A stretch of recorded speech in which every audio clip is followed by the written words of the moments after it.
బాలయ్య బాబు సినిమాల్లోనే కాదు నిజ జీవితంలో కూడా కామెడీ చేసేస్తున్నాడండి బాబు. హిందూపురం టీడీపీ ఎమ్మెల్యే అభ్యర్థిగా బరిలో ఉన్న బాలకృష్ణ ప్రచారంలో బాగా బిజీ అయిపోయారు. అయితే ఎన్నికల ప్రచారంలో పోటాపోటీగా మామ, అల్లుడు అదేనండి బాలకృష్ణ, లోకేష్ తడబడుతూ ప్రచారంలో మాట్లాడేస్తూ నవ్వులు పూయిస్తున్నారు. దీంతో టీడీపీ శ్రేణులు తలలు కొట్టుకుంటున్నారు. మార్చి 3న ఓటెయ్యాలని లోకేష్ ప్రచారంలో టీడీపీ శ్రేణులకు పిలుపునిచ్చి నవ్వుల పాలైతే, బాలకృష్ణ మరో ముందడుగు వేసి మే 3న ఓటెయ్యాలని కార్యకర్తలకు పిలుపునిచ్చారు. విజయనగరం జిల్లా చీపురుపల్లిలో నిర్వహించిన ప్రచార కార్యక్రమంలో బాలయ్యబాబు ఈ కామెడీ చేశారు.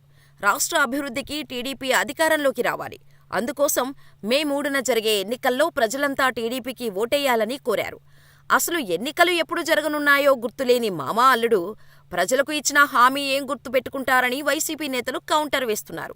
1979లో ఇందిరాగాంధీ హయాంలో గ్రామీణ విద్యుత్ సహకార సంఘం ఏర్పాటు చేస్తే, టీడీపీ హయాంలో ఏర్పాటు చేశామని చెప్పి కామెడీ చేశారు బాలయ్య. వాస్తవానికి ఏపీలో మే 13న పోలింగ్ జరగనుంది. కానీ బాలయ్య మే 3 అని, లోకేష్ మార్చి 3 అంటూ వారికి నచ్చిన డేట్లు చెప్పి పాపం టీడీపీ కార్యకర్తలను సైతం వీళ్ల తడబాటుతో కన్ఫ్యూజ్ చేసి పడేస్తున్నారు. తమ్ముడు ఒక్క నిమిషం ఆగండి, కళ్ళు నా వైపు చూస్తున్నారు, మీరు ఆగండి. ఆగన్నా మాట అడిగిన ప్రశ్న సమాధానం చెప్పనండి. చెప్పకూడదా నేను సమాధానం? 2 నిమిషాలు ఓపిక పట్టు స్వామి, మీరు ఆగాలమ్మా, మైక్ ఎరుగుతుంది.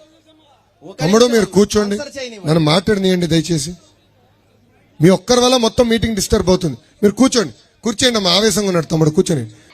ఆనాడు బ్రిటిషర్ల పైన పోరాడిన మొత్తడి అలానే ఎన్నాలని హైదరాబాద్, బెంగళూరు, చెన్నైకి వెళ్తాం.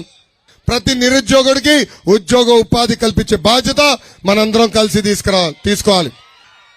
మీరు మీ దగ్గర నుంచి ప్రశ్నలు తీసుకున్నాక వచ్చా.